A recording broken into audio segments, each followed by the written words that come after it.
ఇంతవరకు మేము పిటిషన్ ఇచ్చి వారం రోజులైనా కూడా ఎందుకు ఆవిడకి నోటీస్ సర్వ్ అవ్వలేదు, ఎందుకు ఆవిడ యాత్రను మీరు ఆపట్లేదు?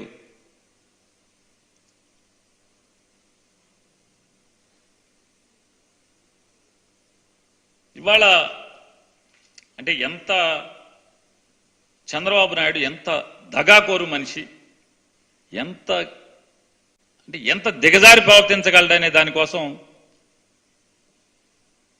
పవన్ కళ్యాణ్ కానీ చంద్రబాబు నాయుడు గారు కానీ లేదా నా పురంధరేశ్వరి గారి ముగ్గురు కలిసి వాలంటీర్ల మీద విపరీతమైన విషయం చిమ్మారు. వాలంటీర్లందరూ కూడా అమ్మాయిల్ని రెడ్ లైట్ల ఏరియాకి సప్లై చేస్తున్నారని చెప్పని, లేదా సమయం సందర్భం లేకుండా ఇళ్లలో దూరతారని చంద్రబాబు నాయుడు అంటారు. మీకేం పని, మీడెవడవు, నువ్వెవడవి, అసలు వాలంటీర్ నువ్వెవడవరా, నువ్వు ఇళ్లలోకి ఎప్పుడు పడితే అప్పుడు ఎందుకు వెళ్తావురా అని చెప్పని మాట్లాడినటువంటి వ్యక్తులు, విషం చిమ్మేటువంటి పరిస్థితులు, ఇళ్లలోకి రానివ్వబాకండి వాలంటీర్లు అని చెప్పినటువంటి మాట్లాడినటువంటి వ్యక్తులు ఇవాళ కొత్తగా పల్లవ మార్చి 3 రోజులు 4 రోజుల క్రితం కూడా ఈ ఆర్డర్ రాకముందు, అంటే ఓ పక్కనేమో నిమ్మగడ్డ రమేష్ కుమార్తో ఈ వాలంటీర్ల ద్వారా పెన్షన్లు పంచనివ్వకూడదనేటువంటి ప్రయత్నం మొదలు పెడుతూనే, ఎందుకైనా మంచిది ఒకవేళ ఎన్నికల కమిషన్ కనుక దానికి స్పందించబోతే అన్నట్టుగా వాలంటీర్లందరూ కూడా మీకు నెలకి 50,000 రూపాయల ఆదాయం వచ్చేట్టు చూపిస్తాను తమ్ముళ్ళు, వాలంటీర్లందరూ కూడా మీ జీతం పెంచుతాను, మిమ్మల్ని పర్మనెంట్ చేస్తాను. మొన్నటి దాకానేమో ఎన్నికల కోడొచ్చేంత వరకునేమో వాలంటీర్లందరూ కూడా సంచులు మోసేవాళ్ళ, వాలంటీర్లందరూ రెడ్ లైట్ ఏరియాకి అమ్మాయిలను సప్లై చేసేవాళ్ళ, వీళ్ళందరూ కూడా దొంగల, ఇళ్లలోకి దూరతారా?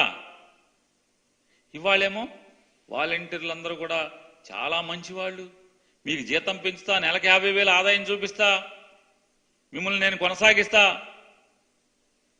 ఎంత దగాకోరు మాటలు. ఓ పక్కనేమో వాలంటీర్లతో పనిచేయనివ్వకుండా వాలంటీర్లు అనే వ్యవస్థను నిర్వీర్యం చేస్తూ ఎన్నికల కమిషన్ దగ్గరికి వెళ్ళి వాళ్ళని ఒత్తిడికి లొంగ తీసుకుని, ఒత్తిడికి లోనుగులు గురయ్యేట్లాగా చేసుకుని వాలంటీర్ల ద్వారా పెన్షన్ అవ్వకూడదు, పంచకూడదు. పంచపోతే ఎవరికి ఇబ్బంది? ఈ రాష్ట్రంలో ఉన్నటువంటి పేద వర్గాలకు ఇబ్బంది. ఏం చేయాలి ఇప్పుడు? నీ పాలనలాగా చంద్రబాబు నాయుడు గారి పరిపాలనలాగా పడిగాపులు పడాలి. 2 రోజులు 3 రోజులు పెన్షన్ తీసుకుంటాకి వీళ్ళందరూ కూడా సచివాలయం దగ్గర పడిగాపులు పడాలి. అప్పుడు మీ కడుపులు చల్లగా ఉంటాయి. ఇందుకు కాదు మిమ్మల్ని జగన్మోహన్ రెడ్డి గారు, అరే మీరు పెత్తందారులు మనుషులు రా, మీరు మీ మీద పేదోళ్ళందరూ యుద్ధం చేస్తే ఆ యుద్ధంలో పేదోళ్ళ తరపున నేను మీతో యుద్ధం చేస్తున్నాను, మీరందరూ పెత్తందారులు కొమ్ము కాస్తారు, నేను పేదోళ్ళు కొమ్ము కాస్తానని చెప్పేది నిజమని నిరూపిస్తున్నారు కదా. జగన్మోహన్ రెడ్డి చెప్పేటువంటి ప్రతి మాటని మీరు నిరూపిస్తున్నారు కదా, వాస్తవమే కదా. మళ్ళీ పిసుక్కుంటారో పక్కన పవన్ కళ్యాణ్, మేమా పెత్తందారు, పెత్తందారు కాకపోతే ఎవరు మీరందరూ? పేదవాళ్ళని ఇబ్బందులకు గురి చేసేటువంటి పెన్షన్దారుల్ని, ఈ రాష్ట్రంలో ఉన్నటువంటి 66 లక్షల మంది పెన్షన్దారుల్ని 3 మాసాల పాటు, ఏప్రిల్, మే, జూన్ 3 మాసాల పాటు నరకయాతనకు గురి చేస్తున్నటువంటి దానికి కారణం ఎవరు? ఈ పురంధరేశ్వర్ గారు, నారా చంద్రబాబు నాయుడు గారు, ఈ సుజనా చౌదరి గారు, ఈ నడ్డా, పవన్ కళ్యాణ్, వీళ్ళు కాదా కారణం? వీళ్లే కదా. ఇప్పుడు 3 మాసాల పాటు ఈ పేదవాళ్ళందరూ 66 లక్షల మంది పేదవాళ్ళు, ముసలి, ముతక, వికలాంగులు 3 రోజుల పాటు 4 రోజుల పాటు సచివాలయాల దగ్గర పడిగాపులు పడి చంద్రబాబు పరిపాలనలాగా మళ్ళీ గుర్తుకొచ్చేట్టుగా ఇవాళ ఈతి బాధలకి, దుర్మార్గ, ఈ రకమైనటువంటి నరకం చూసేటువంటి కార్యక్రమానికి మీ కుట్ర కాదా ఇదంతా?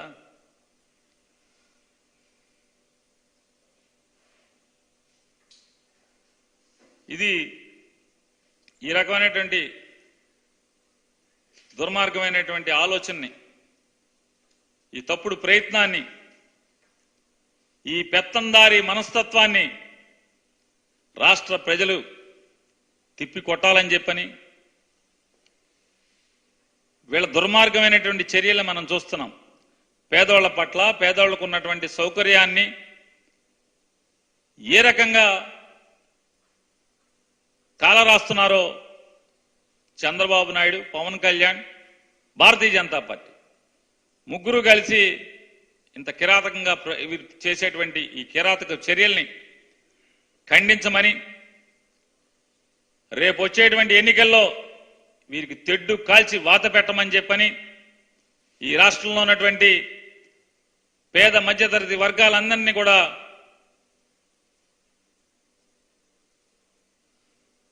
గుర్తు చేస్తూ, అలాగే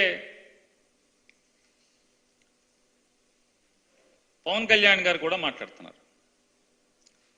వారంటారు కాబట్టి వారు రోజు రోజుకి వారి మాటల పదును ముద్దుబారుతూ వచ్చేస్తుంది. 3 సంవత్సరాల క్రితం ఆయన మాటలు, 2 సంవత్సరాల క్రితం ఆయన మాటలు, 6 మాసాల క్రితం ఆయన మాటలు, ఇవాళ మాటలు. ఆయన ఈరోజు మాట్లాడుతూ పిఠాపురంలో నిన్న మాట్లాడుతూ ఆయన మాట్లాడతారు,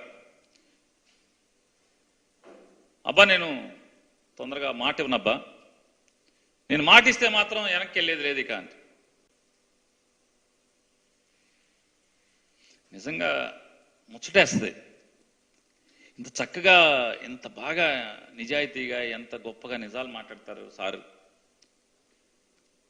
భీమవరం వెళ్ళినప్పుడు కూడా, భీమవరంలో కూడా పాపం భీమవరం ప్రజలందరినీ కూడా నేను గెలిచినా ఓడిన భీమవరాన్ని వదలను, ఈ భీమవరాన్ని ఒక సుందర నగరంగా తీర్చిదిద్దుతాను, సాధారణంగా నేను మాట ఇవ్వను, మాటిచ్చానంటే వెనక్కి తగ్గేది లేదు, ఈ భీమవరం మీరు నన్ను ఓడించినా సరే ఇక్కడే ఇల్లు కట్టుకుని నేను ఇక్కడే సెటిల్ అయిపోతాను భీమవరంలో, ఇక నాకు సినిమాలు నాకేం వద్దు.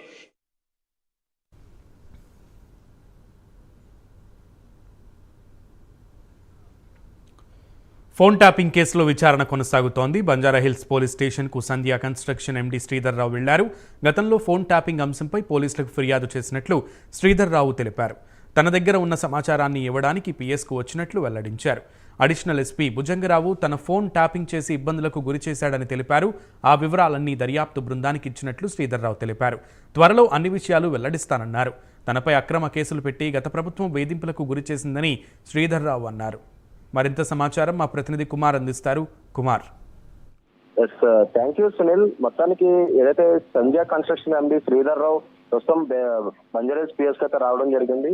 ఏదైతే ఫోన్ ట్యాపింగ్ వ్యవహారంలో ఏదైతే గత నెలలో ఆయన ఇచ్చిన ఫిర్యాదు మేరకే ప్రస్తుతం బంజారాహిల్స్ పిఎస్ అయితే వచ్చారని చెప్పి ఆయన అయితే చెప్పడం జరిగింది. ఏదైతే ఈ ఫిర్యాదులో భాగంగా తన వద్ద ఉన్న సమాచారాన్ని పోలీస్ స్టేషన్ లో ఇవ్వడానికి మాత్రం తను వచ్చినట్టు చెప్పారు. ఏదైతే అడిషనల్ ఎస్పీ భుజంగరావు నా ఫోన్ ట్యాపింగ్ చేశారంటూ, అలాగే అప్పట్లో తను ఇబ్బందులకు గురి చేశారంటూ కూడా అతనైతే చెప్పడం జరిగింది. అతనికి అడిషనల్ ఎస్పీ భుజంగరావు తన ఆఫీస్ కు పిలిపించి బెదిరించాడంటూ కూడా ఆయన అయితే చెప్తున్నారు. ఆ వివరాలన్నీ కూడా ప్రస్తుతం ఏదైతే ఫోన్ ట్యాపింగ్ దర్యాప్తు బృందానికి అయితే ఇవ్వడం జరిగింది. అలాగే త్వరలో తన అన్ని విషయాలు కూడా మీడియా